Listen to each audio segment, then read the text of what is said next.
on the dark. Chilling tales for dark nights.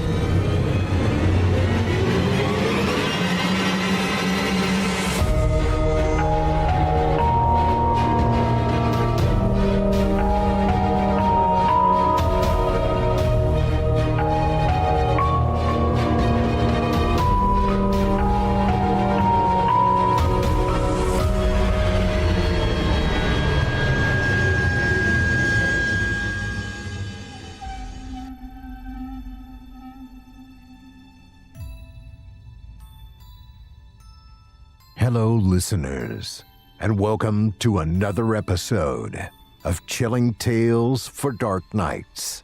I'm your host, Steve Taylor, and tonight we're taking a quiet drive far from crowded streets and glowing skylines to a place where the stars still shine bright enough to make a person wonder what's really out there. For one man, those questions begin with something missing, a patch of empty sky.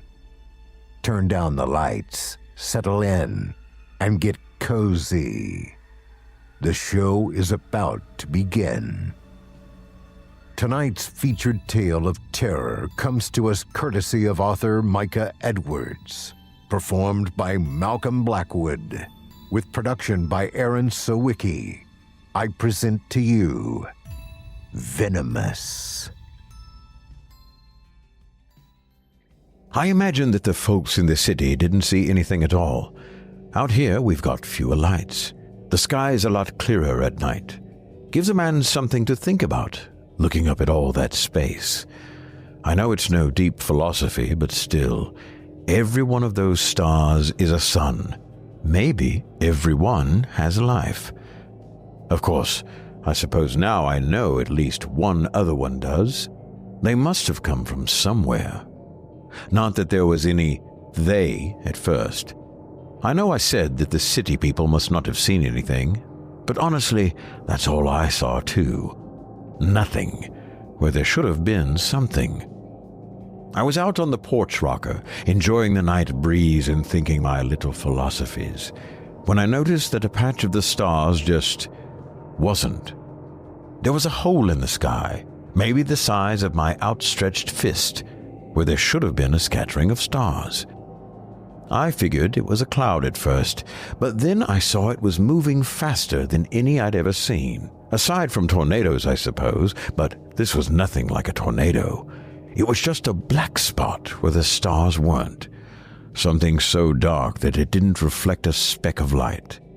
It was moving in a straight line across the sky, blocking out bits of stars as it went, fast and accurate as an arrow. I didn't know where it was going, but it sure looked like it did. Then I noticed there were more.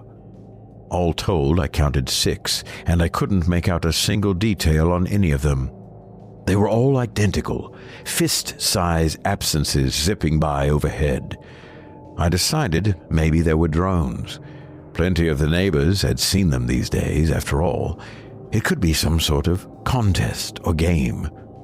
Thing is, the drones I'd seen before all had lights, and I could usually hear them whirring by, though I was on my oxygen that night, and the sound from the mask could have been hiding any noise they made. So I told myself it was drones, but I went to bed troubled. I asked my neighbor Jimmy about it the next day. "My boy's been buzzing your property," he said. "I warned them about that. I'll give them a talking to tonight. It won't happen again." "Don't go too hard on them, Jimmy," I said. "We got up to a fair bit of mischief ourselves as boys." Jimmy laughed. "That's why I know I've got to nip this in the bud. I know what I would have been like if I'd had a drone at their age. A bit of fear will do them good." I didn't hear any more about it after that. When I went out stargazing that night, there was nothing but uninterrupted sky, with no more odd black patches to disturb it. I figured that Jimmy's talking to must have had the desired effect. One of the boys, Corson, knocked on my door the next day. "Sir, Pa told us you got buzzed by a drone. I just wanted to say it wasn't us." He was an earnest-looking lad, not yet 20, old enough to be offended if he knew I thought of him as a boy, young enough to call me sir, which kind of offended me in turn. I didn't like to think of myself as being that old yet. I still remembered being a boy myself. The oxygen tank I had to drag around these days said maybe I was older than I liked to believe, but that was still no reason to go around calling me sir. I took it in stride, though. "Well, whoever it was got your pa's message," I said. "No more flybys last night." "It wasn't us, though. Honest." "I believe you, son," I replied, and I suppose I did. Corson had no reason to lie about it, and especially none to come over just to tell me. There was no point in telling Jimmy that, though. I knew what he'd say. "Well, if they didn't deserve to be yelled at for this, they deserved it for something else I didn't know about. It all works out." His boys were turning out strong, independent, and respectful, so there must have been something to his parenting method. It was good to see someone raising a new generation to be proud of. The news these days was all about the degeneracy of society and the way things were falling apart. If I hadn't been able to look out my window and see the folks around me thriving, I might have been in danger of believing it. As it was, I tended to just keep the television off and get the news I needed from the people around me. That said, when I went into town 2 days later, I started to think maybe the TV news folks had a point after all. Getting the weekly groceries was usually a social affair. I'd say hello to whoever I ran into in the store, chat for a bit with William as he scanned my groceries, and maybe bump into a few more of my neighbors as I was loading up the truck or filling the tank. It turned a half-hour trip into a half-day outing, but that was part of the point, usually. This time it was all I could do to get folks to nod hello. My attempts to start conversations were met with shrugs and grunts. One person might have been having a bad day, but this happened with 6 or 7 in a row. I remarked on it to William as I wheeled my cart up to the register, but even he seemed hostile. "Everyone's busy these days," he said shortly. "Don't have all day to chat." "I'm just saying hello," I said. "Yeah? Would you let it in there if they said hello back?" William's eyes flashed with a suppressed fury. Surprised by his vehemence, I said nothing. He grunted with muted satisfaction and swiped my food aggressively across the scanner. "Thought not. You'd ramble and get in their business." "That's hardly fair, William." "So? Since when has life been fair?" I winced as William bagged the groceries with violence. I could see him practically daring me to say something about it. I kept quiet. I didn't know why he was angling for a fight, but I knew I wasn't going to give him one. No one stopped to exchange pleasantries in the parking lot either. Everyone just hurried by with mean, furtive expressions on their faces. The whole town looked like a pack of feral dogs, scared they were about to get kicked. The air was charged and dangerous. Jimmy's boy Corson was at the gas pump when I pulled up. I tried to avoid eye contact, but he spotted me and called out, "Morning!" He sounded as cheerful and open as ever. I got out of the car and approached him tentatively. "Morning, Corson. You and your family doing well?" "No complaints. You?" I tapped my portable oxygen tank and shrugged. "Better than some, I suppose." At this, Corson leaned in and dropped his voice. "Especially around here, am I right? Seems like everybody had second helpings of mean last night, and it's coming back up today." I grinned. "Not you, though, I guess." "Not you either. It seems we're special." "Looks that way," I agreed. Odd that it should be 2 neighbors who weren't affected, I thought. We were way on the outskirts, though, so it made sense that if something had happened in town last night, it wouldn't have impacted us. Maybe there had been a storm that kept folks up all night. Could something so close have missed us entirely? It was possible, I supposed. I'd seen weather do stranger things. I didn't find out the truth of the matter for another week, on my next trip into town. The grocery store's lot was packed full, and before I even got through the door, I could hear a crowd yelling inside. I couldn't make out what they were saying until I opened the door and William's voice rolled out over the din, strident and angry. "You can each get 2 cases of water. I don't want to hear any excuses or pleas or whiny stories about how you're buying 2 for your friend. If you're here, you can buy up to 2 cases. If you're not, you get nothing. Don't like it? Leave." The crowd was jammed into the drinks aisle. They eyed the bottled water greedily, each person trying to figure out how to escape the crowd, reach past William's interposing body, and make off with as much water as they could.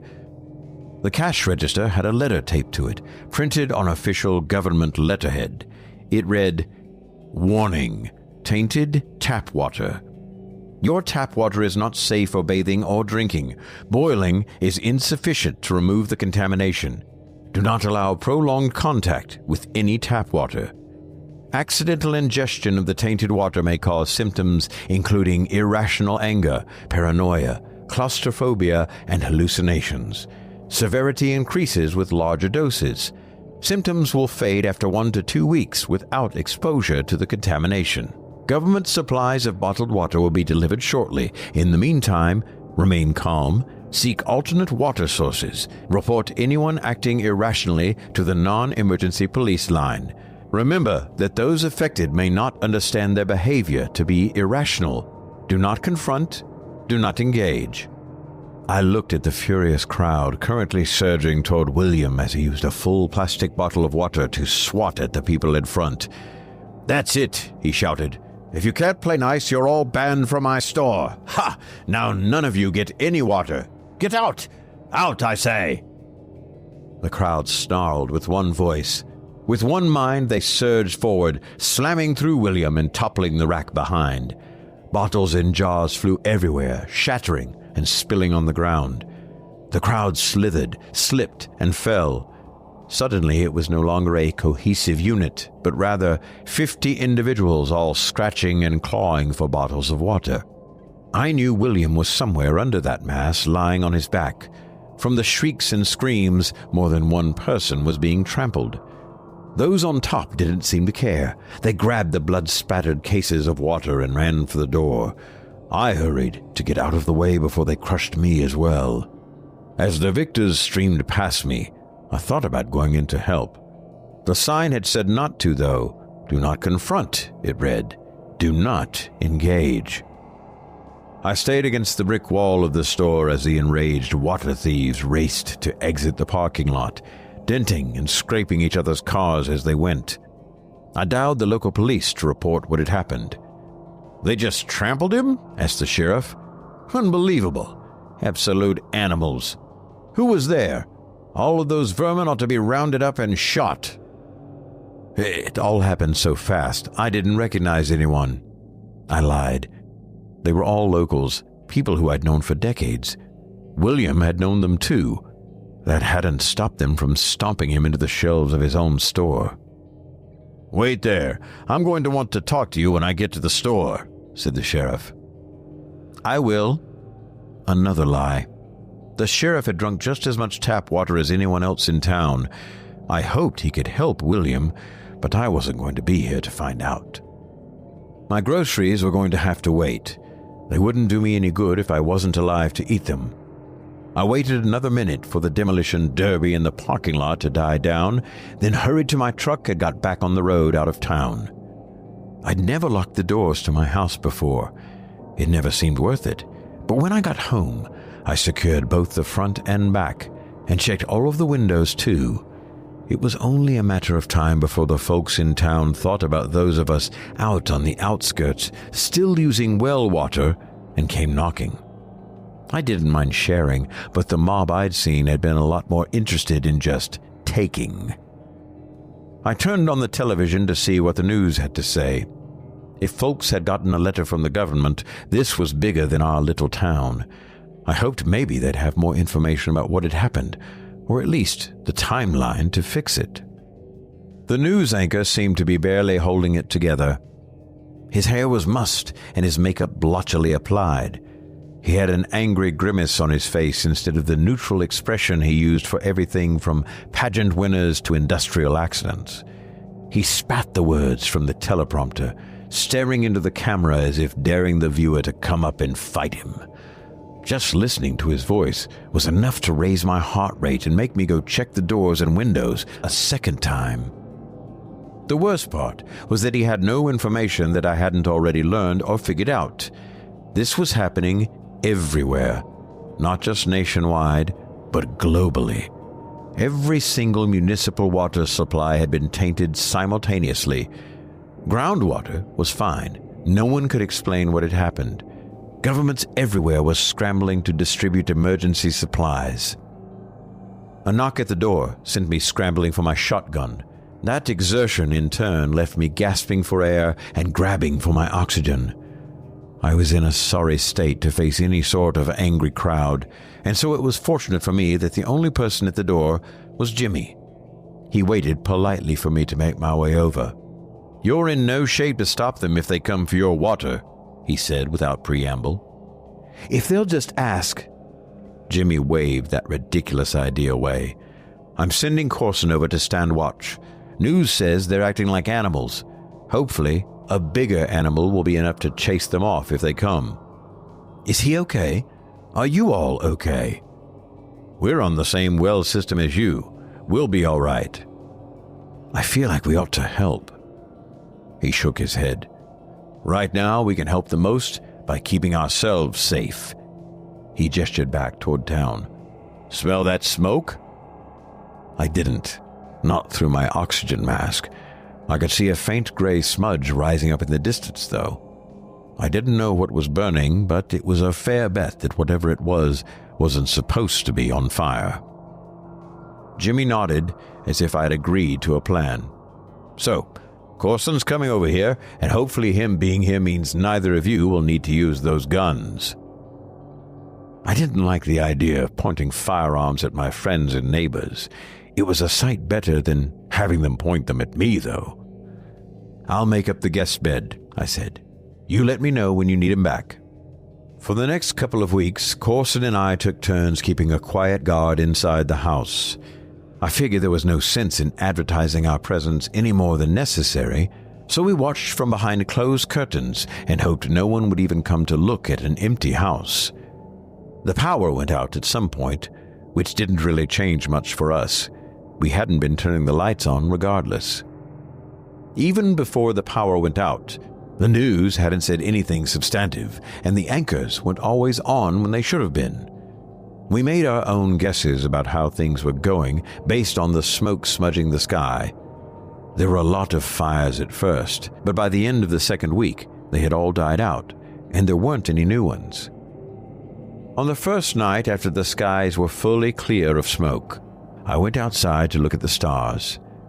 They were still there, calm and majestic and totally unaffected by the chaos around us.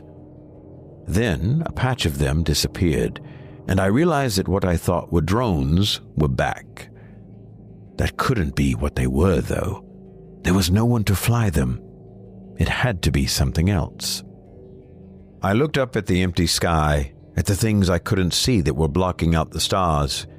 It occurred to me that maybe what I had thought was something fairly close and fairly small was in fact quite a long way away, up near the top of Earth's atmosphere, or even beyond. To cover a patch of stars the size of my fist from up there, though, it would have to be truly titanic. I thought about the way every man-made water facility on Earth had been infected at once.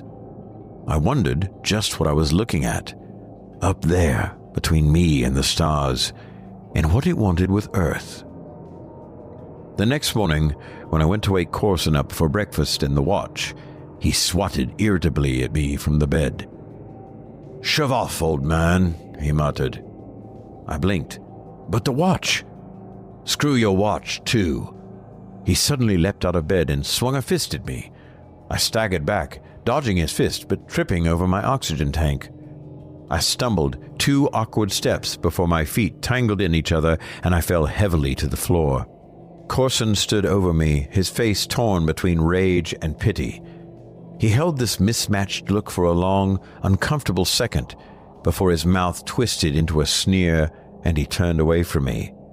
"I don't know why I wasted 2 weeks here anyway," he said. You're useless.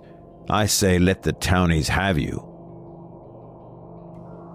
He snatched up his gun and stormed out of the house, leaving the front door open. I clambered back to my feet and headed after him, but stopped in the doorway, uncertain. Something had changed. Was he even safe to have around? Maybe it was better to just let him go. I watched him enter his own house, and I was still standing in the doorway when the shouting started. The argument going on at Jimmy's house was loud enough to be heard across the small field separating us. I couldn't make out the words, but the tone was vicious. Suddenly, there was a gunshot. I slammed and locked my door without even thinking about it. There was another blast, and another, and then a pause while I listened to my heart hammering. Then, 2 shots almost at the same time, followed by 3 in a row, and one final one. I could almost put the scene together. Corson and Jimmy had been arguing. Corson had the gun in his hands already. The first shot was for his father, the second and third for his mother, Carrie, maybe as she ran to her husband, or maybe to protect the 3 littler ones. The pause as he reloaded and went on the hunt for the rest of his family. Twin shots as he entered a room where the children were hiding, and he and his brother Darren fired at one another. Darren missed. Corson did not. 3 shots for his younger siblings as they cowered, and one final shot from Darren, his dying act, ending Corson's rampage too late to save any of his family. I didn't know if I was right about any of this, of course, but I watched from the window for a very long time, and no one ever came out of Jimmy's house again. I couldn't understand what had changed. We had been fine and safe. Had they altered the well water too? I had drunk a glass just an hour ago. I felt no different. As my heart calmed and my breathing eased, I almost took off my oxygen mask. I was loosening the straps when I suddenly realized that was the difference between Corson and me, why his behavior had suddenly shifted while mine stayed the same. The last time the dark shapes had come by, they'd poisoned the water facilities. Apparently that hadn't done a good enough job. They'd come back to poison the air. I abandoned the upstairs and moved to the cellar. I blocked the edges of the door with quilts. I sat there in the dark for almost 2 days, listening to the hiss of air through my mask, staring at nothing. I breathed as shallowly as possible. I used each tank until it was completely empty. They still emptied too quickly, lasting no more than a few hours each.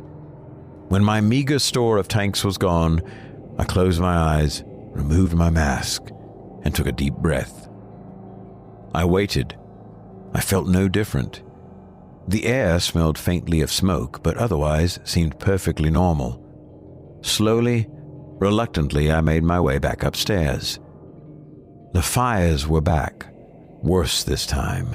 The skies were gray with ash clouds. They were almost a blessing, though, for they partially hid from view the horrifying, inhuman architecture of the invaders' ships. Things walked below the ships, organic masses that rolled and writhed. They stood tall as grain silos, but I saw them squeeze through spaces no bigger than the doorway of a house. I thought at first they were hunting for survivors, but I soon realized that there was no pattern to their movements. They were not hunting, they were exploring. They were moving in. I have a barn on my property. It hides mice in it. I know this, but they are small and distant, and I don't think about them much. I even know that some get into the house, and although I don't like it, it's rarely worth my time to worry about. But if I find evidence of many, I put down poison to solve the problem. Does it get all of the mice? Almost certainly not, but the few that are left are out of sight and out of mind. I am here. I am forgotten, and I desperately hope to remain that way for as long as I can. You've just heard Venomous, written by Micah Edwards, performed by Malcolm Blackwood, and produced by Aaron Sawicki. One of the most unsettling qualities of great cosmic horror is its refusal to treat humanity as the center of the universe. Venomous embraces that idea from its opening pages, beginning not with spectacle, but with a single impossible absence in the night sky. The narrator's peaceful evenings spent beneath the stars gradually give way to the horrifying realization that something unimaginably vast has already arrived, and that what appears at first to be an isolated mystery is merely the opening move in an invasion unfolding on a planetary scale. What makes the story especially disturbing is how quietly civilization falls apart. There are no triumphant speeches or dramatic last stands. Instead, neighbors become strangers. Ordinary conversations turn hostile. Trust dissolves into paranoia. The poisoned water, and later the poisoned air, transform entire communities into frightened, violent shadows of themselves, while those fortunate enough to remain untouched discover that survival often means isolation rather than heroism. Micah Edwards masterfully shifts the perspective of an alien invasion away from soldiers and governments, placing us beside an aging man whose greatest strengths are patience, observation, and simple decency. As the world burns around him, he witnesses humanity's place in creation shrink with terrifying speed, until in the story's unforgettable closing moments, we are forced to confront a devastating possibility. Perhaps we were never the dominant species at all, only another infestation waiting to be noticed. Sometimes, the most frightening monsters aren't the ones that chase us. They're the ones that barely acknowledge we exist. Before we wrap things up, I'd also like to recognize tonight's talented narrator, Malcolm Blackwood. If you enjoyed Malcolm's performance, be sure to check out his long-running podcast, Scary Stories Told in the Dark, where he serves as host. Now in its 19th season, the series features some of the finest horror fiction from today's talented authors, brought to life with outstanding narration and immersive production. You can find Scary Stories Told in the Dark on Spotify, Apple Podcasts, and wherever else you listen to your favorite podcasts, as well as on YouTube and Rumble. If you haven't already, do yourself a favor and give Malcolm a listen. We think you'll be glad you did. If you enjoyed tonight's story, be sure to explore more of Micah Edwards' outstanding work in the Chilling Tales for Dark Nights archives. His stories consistently blend compelling characters, unsettling concepts, and unforgettable twists. And don't forget to check him out on Amazon.com as well, where you'll find several of his collections available for purchase. You won't be sorry you picked up a copy. Oh, and tell him Steve and Chilling Tales sent you when you leave a nice review. Before we close tonight's episode, I'd like to extend a heartfelt thank you to everyone supporting Chilling Tales for Dark Nights through our exclusive patrons area. For just $7.99 a month, you'll receive ad-free versions of every episode, early access to new releases, exclusive bonus content, and complete access to our growing archive of premium material. Annual memberships are also available at a discounted rate, making it an even better way to support the creators, performers, producers, artists, and everyone working behind the scenes to bring these stories to life. Your support allows us to continue producing the immersive horror experiences you've come to expect, while helping us compensate the talented writers, narrators, composers, and production staff whose work makes this show possible. To learn more or to become a patron today, visit chillingtalesfordarknights.com. On behalf of everyone here at Chilling Tales for Dark Nights, thank you for spending part of your evening with us. I'm Steve Taylor, and it's been my pleasure to be your host. If you enjoyed tonight's episode, we'd love to hear your thoughts on it. Leave us a comment, follow the show wherever you listen, and if your favorite podcast platform allows it, please consider leaving us a rating or review.